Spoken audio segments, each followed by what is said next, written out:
खबरों का सिलसिला बढ़ाते हुए थाना सिविल लाइन के इलाका कच्ची फतोहमंड रोड मस्जिद जनाज़गाह वाली में इमाम मस्जिद हाफिज जुल्फ़िकार को सोशल मीडिया में बदनाम करने की एक नाकाम कोशिश भी बेनकाब। आपको बताते चलें कि कच्ची फतोहमंड के रिहायशी कैसर मुनीर की बेटी कंजा जो के हाफिज जुल्फ़िकार की बेटियों की तरह हैं, मगर कुछ इंतशार पसंद अनासर लोगों ने हाफिज जुल्फ़िकार के खिलाफ एक गंदा प्रोपेगेंडा शुरू कर दिया और झूठा मुकदमा भी दर्ज करवा दिया गया, जबकि लड़की ने मकामी अदालत में मजिस्ट्रेट के सामने सारा सच उगल दिया और मुकदमा झूठ की बिना पर खत्म कर दिया गया। मजीद जानते हैं आरिफ हुसैन की इस रिपोर्ट में। जी, पिछले कुछ दिनों से एक खबर सोशल मीडिया की जीनत बनी रही, जिससे हाफिज जुल्फ़िकार साहब को काफी बदनाम किया गया।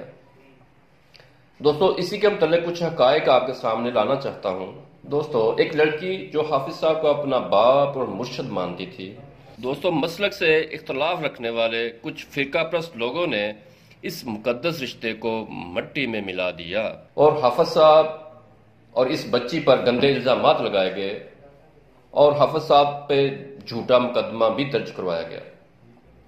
दोस्तों, मुकदमे के इंदराज के बाद इलाका के मुअज़्ज़िज़ीन ने 2-4 मरतबा बैठक की, जिसके नतीजे में हाफिज साहब पर लगे इल्जामात गलत साबित हुए और मुकदमा लड़की की मां ने वापस ले लिया।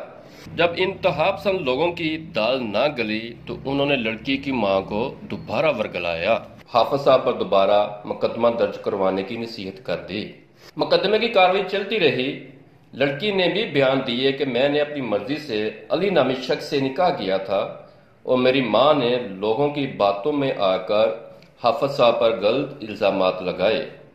तहकीकात के बाद लड़की के बयानात को मद्देनजर रखते हुए मजिस्ट्रेट ने भी हाफिज साहब के हक में फैसला दे दिया, जिसकी एक कॉपी आप स्क्रीन पर देख सकते हैं।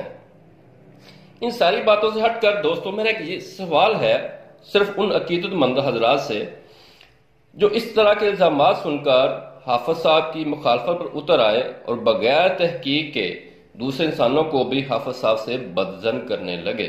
दोस्तों, क्या आप ये नहीं जानते कि शरारतें करने वाले इंसान हर दौर में रहे हैं और आप ये भी जानते हैं कि इल्जामात अंबिया और अल्लाह के नेक बंदों पर लगते ही आए हैं। मेरा सवाल उन अकीदतमंदों से है जिन्होंने अपने मुर्शिद के सबसे अफजल और चुने हुए इंसान को अपनी जगह पर बिठाया, तो उनके मुर्शिद ने क्या कोई गलत फैसला या गलत इंसान को चुना था? खुदारा अपनी कीतों का जायजा लें। अगर आपको लगे कि हाफिज साहब पर लगे इल्जामात दुरुस्त हैं तो हाफिज साहब को बुरा कहने से पहले हाफिज साहब के पीरो मुर्शिद के फैसले की जरूर नफी करें।